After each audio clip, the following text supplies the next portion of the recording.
Hello friends, welcome to my channel. இன்றைக்கி நம்ம பார்க்க போகிறது என்ன அப்படின்னா, தட்டைப்பயிரை வச்சு ஒரு சூப்பரான கிரேவி தான் பார்க்க போகிறோம். இது சப்பாத்தியோடையும் ஒயிட் ரைஸோடையும் நல்லா சூப்பராக இருக்கும்.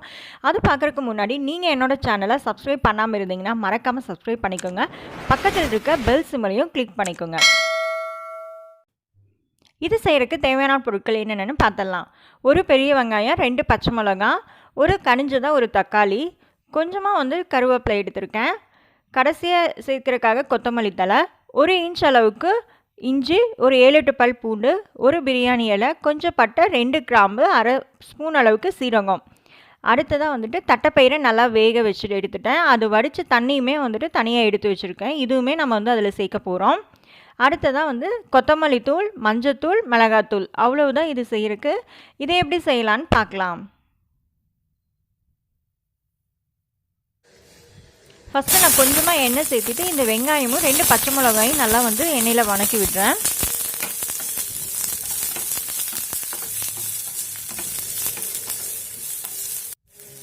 வெங்காயம் நல்லா பாதி வெந்தோன்னா ஒரு தக்காளி நம்ம நல்லா அரிஞ்சு வச்சுருக்கோம் இல்லையா, அதையும் சேர்த்துக்கலாம். இது கூட தக்காளி நல்லா ஓரளவுக்கு வதங்கினதுக்கு அப்புறமேலு இஞ்சி பூண்டு இது ரெண்டையும் சின்ன சின்னதாக கட் பண்ணி வச்சுருக்கேன். அதையும் இது கூட சேர்த்து நல்லா வணக்கி விடலாம்.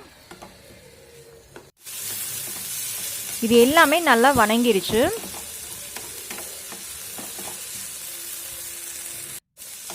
நல்லா வணங்கிருச்சு. இதை நல்லா ஆற வச்சு நல்லா பேஸ்ட் மாதிரி நம்ம அரைச்சி எடுத்துக்கலாம். அடுத்தது நான் மண் சட்டியில் கொஞ்சமாக எண்ணெய் சேர்த்துக்கிறேன்.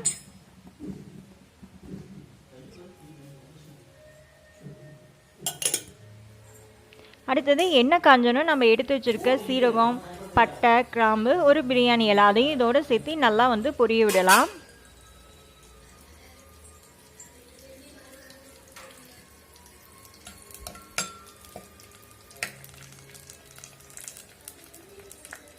மண் சட்டியில் செய்கிறப்ப ரொம்ப எண்ணெய் விடணுங்கிற அவசியம் கிடையாது. இது நல்லா பொரிஞ்சோன்னா நம்ம எடுத்து வச்சுருக்க கருவேப்பிலை அதுவும் 5 சேர்த்துக்கலாம். இது கூட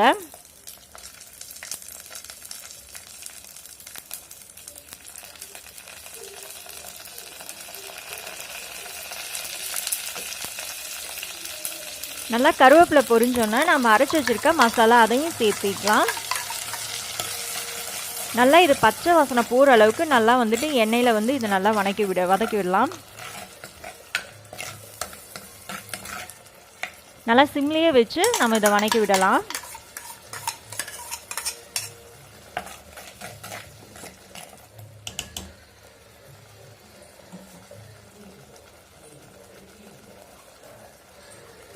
நல்லா இது வெந்துட்டுருக்கிறப்பவே மிச்சம் கொஞ்சமாக தண்ணி சேர்த்து நான் அந்த மிக்ஸி ஜாரில் இருக்கிறதும் இதோட சேர்த்துக்கிறேன்.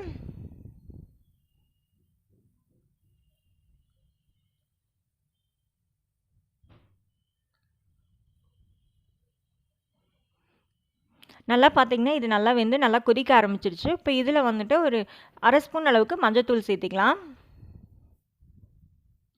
அடுத்ததாக 2 ஸ்பூன் அளவுக்கு நான் கொத்தமல்லி தூள் சேர்த்துக்கிறேன்.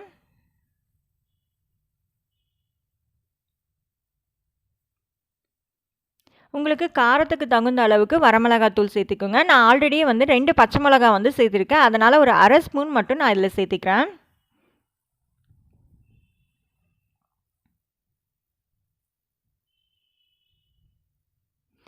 இது செய்யறதுக்கு நமக்கு தேங்காய் தேவை கிடையாது. அதனால் தண்ணி இதில் ரொம்ப அதிகமாக நம்ம சேர்க்க வேண்டாம். தேங்காய் சேர்த்துட்டு அரைச்சிருந்தோம் அப்படின்னா நல்லா கொதிக்கிறப்ப குழம்பு நல்லா கிரேவி நல்லா கெட்டியாகும்.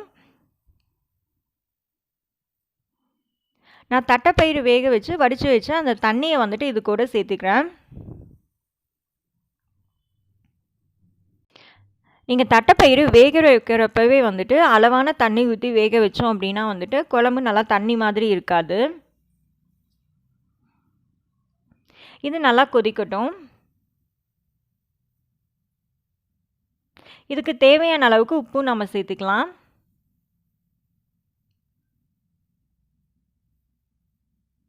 இப்போ பார்த்தீங்கன்னா நல்லா கொதிக்க ஆரம்பிச்சிருச்சு. இப்போ இந்த ஸ்டேஜில் நம்ம அதை வேக வச்ச தட்டைப்பயிரை நல்லா இது கூட சேர்த்து நல்லா கலக்கி விடலாம். நான் அப்படியே வந்துட்டு லைட்டாக வந்து மசிச்சு விடுறேன். நீங்கள் ஆல்ரெடியே மசிச்சு விட்டு கூட இது கூட சேர்த்துட்டிங்க அப்படின்னா வந்து கிரேவி வந்து இன்னும் நல்லா கெட்டியாக இருக்கும். ஏன்னா நம்ம வந்து தேங்காய் சேர்க்கல. இன்னும் நல்லா வந்துட்டு பருப்பை நல்லா மசிச்சு விட்டீங்க அப்படின்னா வந்துட்டு நல்லா கிரேவி வந்து சூப்பர் டேஸ்ட்டாகவும் நல்லா வரும். இது நல்லா ஒரு 2-3 நிமிஷத்துலேயே நல்லா கொதிக்க ஆரம்பிச்சிடும். பார்த்தீங்கன்னா நல்லா கொதிச்சு எண்ணெயெல்லாம் பிரிஞ்சு வந்துச்சு. கடைசியாக வந்து கொத்தமல்லி தழை தூவி இறக்கிடலாம். அவ்வளோதான், நம்மளுடைய தட்டைப்பயிறு கிரேவி வந்து ரெடி ஆயிடுச்சு. மோஸ்ட்லி வந்து தட்டைப்பயிரில் வந்துட்டு நம்ம வந்து கடைவோம். அந்த மாதிரி இல்லாமல் இந்த மாதிரி வித்தியாசமாக செஞ்சீங்க அப்படின்னா இது வந்து சப்பாத்தியோடையும் ஒயிட் ரைஸோடையும் ரொம்ப சூப்பராக இருக்கும். கண்டிப்பாக இந்த வீட்டில் ட்ரை பண்ணி பாருங்கள். மறக்காமல் என்னோட சேனலை சப்ஸ்கிரைப் பண்ணுங்கள். பக்கத்தில் இருக்க பெல் சிம்பலையும் கிளிக் பண்ணுங்கள். மறக்காமல் இந்த வீடியோவுக்கு ஒரு லைக்கும் கொடுங்க. தேங்க்யூ.